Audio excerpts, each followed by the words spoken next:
você não acha que pessoas que trabalham arduamente, mas num país que tem condições desiguais, condições de trabalho precárias, que tem uma tributação extremamente Absurda. injusta, que cobra mais dos mais pobres e menos dos mais ricos, você não acha que tudo isso gera um desapreço ao trabalho, ainda que o brasileiro seja trabalhador, seja honesto, e gera também uma certa cultura brasileira de apologia à desonestidade, ao chamado jeitinho brasileiro? Você não acha que essa cultura está entranhada também em boa parte, infelizmente, da população e que gera uma elite espúria, e essa leniência em relação à bandidagem também é comungada por essa cultura brasileira que chega nas altas esferas do poder, do STF, do Executivo, do Legislativo, até o brasileiro que vota no tio, do avô, para ganhar uma benesse para um deputado que ele nem mal conhece. Você não acha que essa pauta que você fala de moralidade no trabalho no Brasil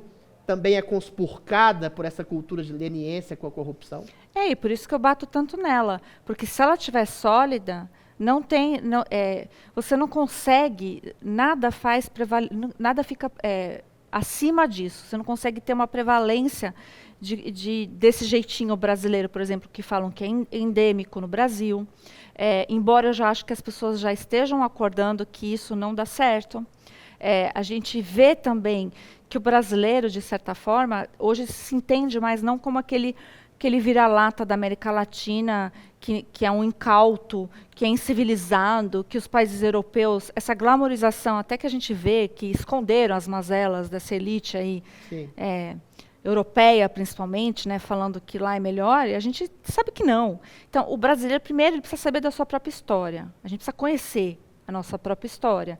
Mesmo com todas as tristezas, com a história de escravidão latente que o Brasil teve, essas questões morais, de jeitinho, etc. A própria história apaga o próprio passado. Exato. E apaga a própria aprendizagem. Mas ela serve como uma base que você não tem que ter nada pior que aquilo.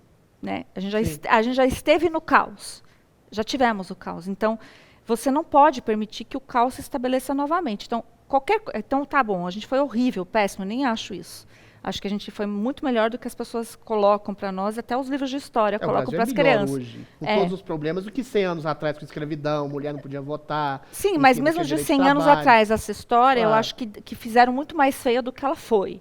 Propositalmente. Então a gente tem aquela, mesmo eu acreditando que foi horrível, péssimo, e que ali não tinha valores algum, então eu tenho uma sociedade que eu preciso ser melhor do que aquilo. Então, se eu parto do caos, eu tenho que ser melhor. Então, tá aí. Então, eu acho que a pauta moral, ela alavanca todo o resto.